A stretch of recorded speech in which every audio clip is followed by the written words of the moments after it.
പള്ളിപ്പാന എന്ന് കേട്ടിട്ടുണ്ടോ? അമ്പലപ്പുഴ ശ്രീകൃഷ്ണസ്വാമി ക്ഷേത്രത്തിൽ 12 വർഷത്തിൽ ഒരിക്കൽ നടക്കുന്ന ഒരു ചടങ്ങാണ്. അതിനെപ്പറ്റിയാണ് ഇനിയുള്ള എൻ്റെ വീഡിയോസ്. 15 ദിവസത്തെ ചടങ്ങാണിത്. 15 ദിവസവും ഓരോരോ വീഡിയോസായി അപ്ലോഡ് ചെയ്യും. ഇപ്പോഴും പള്ളിപ്പാനയെ പറ്റി അറിയാത്തവർക്കായിട്ട് അമ്പലപ്പുഴ അമ്പലത്തിലെ ചില കാഴ്ചകൾ കാണാനായിട്ട് നിങ്ങൾക്ക് ഈ വീഡിയോ കാണാം. പള്ളിപ്പാന. പാന എന്നാൽ പാട്ടെന്നാണ്. ദേവസന്നിധിയിൽ നടക്കുന്ന പാട്ടാണ് പള്ളിപ്പാന. ബഹുകാര്യകർത്തം കൊണ്ട് ആലസ്യത്തിലായ മഹാവിഷ്ണുവിനെ പാട്ടുകൾ പാടി ഉണർത്തി കർമ്മനിരതനാക്കുകയാണ് പള്ളിപ്പാന ചടങ്ങുകളിൽ.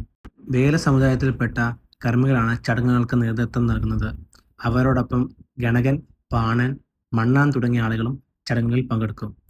ജാതി ചിന്തകളും ആയിത്താചാരങ്ങളും നിലനിന്നിരുന്ന കാലഘട്ടത്തിൽ അമ്പലപ്പുഴ ക്ഷേത്രത്തിൽ അവർണർക്ക് അനുവദിച്ചിരുന്ന അവകാശങ്ങൾ പള്ളിപ്പാന ചടങ്ങുകളിൽ വിളിച്ചോതുന്നു. എല്ലാ വർഷവും മകരം 1 മുതൽ 12 വരെ നടക്കുന്ന 12 കളഭം. 12 എണ്ണം കാലം കൂടുമ്പോഴാണ് പള്ളിപ്പാന നടക്കുന്നത്. 12 പള്ളിപ്പാനകൾ കഴിഞ്ഞാൽ വിജയബലി എന്ന ചടങ്ങ് നടക്കും. 15 ദിവസങ്ങളായി നടക്കുന്ന പള്ളിപ്പാന ചടങ്ങുകളിൽ പകലും രാത്രിയുമായി 24 കർമ്മങ്ങളാണ് നടക്കുക. ദ്രാവിഡ പാരമ്പര്യത്തിലും ഗ്രാമീണ കേരളത്തിൽ നിലനിന്നിരുന്ന വേലൻ പ്രവൃത്തി ഒരു അനുഷ്ഠാന കലയാണ്. പള്ളിപ്പാന ആദ്യം നടത്തിയത് സുബ്രഹ്മണ്യ സ്വാമിയുടെ നിർദ്ദേശപ്രകാരം ശ്രീ പരമശിവനും ശ്രീ പാർവതിയും കൂടി ചേർന്നാണ് എന്നൊരു ചരിത്രമുണ്ട്. ഓത്തും മുറോത്തുമാണ് പള്ളിപ്പാനയിലെ മുഖ്യ കർമ്മങ്ങൾ. പകൽ സമയത്ത് വേലന്മാർ ഓത്തും രാത്രിയിൽ വേലത്തികൾ മുറോത്തും നടത്തും. പുറനാടികൾ എന്നറിയപ്പെടുന്ന ഒരു വിഭാഗവും പള്ളിപ്പാനയിൽ സജീവമാണ്.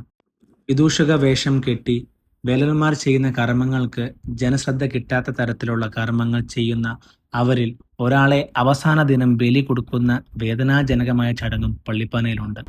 ക്ഷേത്രത്തിൽ സംഭവിച്ചിട്ടുള്ള അശുദ്ധിയുടെ പരിഹാരമായും ദേവചൈതന്യ വർധനവിനും വേണ്ടി താന്ത്രിക ആചാര്യന്മാരുടെ കാർമ്മികത്വത്തിൽ ദ്രവ്യ കലശ ചടങ്ങുകളും കൊണ്ടാടും.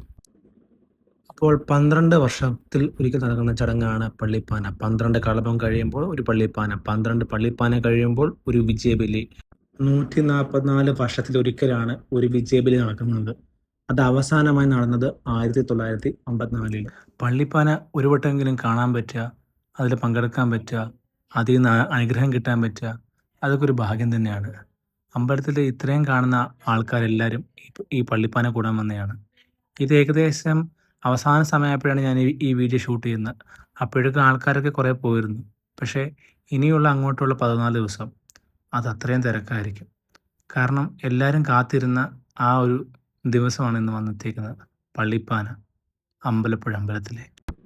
അപ്പോൾ പള്ളിപ്പാനെ പറ്റിയുള്ള കൂടിയ വീഡിയോസ് ഇനിയും വരും ദിവസങ്ങളിൽ ഞാൻ അപ്ലോഡ് ചെയ്യുന്നതായിരിക്കും. അപ്പോൾ നിങ്ങൾക്ക് ഇത് ഇഷ്ടപ്പെട്ടെങ്കിൽ ഇത് ലൈക്ക് ചെയ്യുക, ഷെയർ ചെയ്യുക, എൻ്റെ ചാനൽ ഒന്ന് സബ്സ്ക്രൈബ് ചെയ്യുക. Thank you.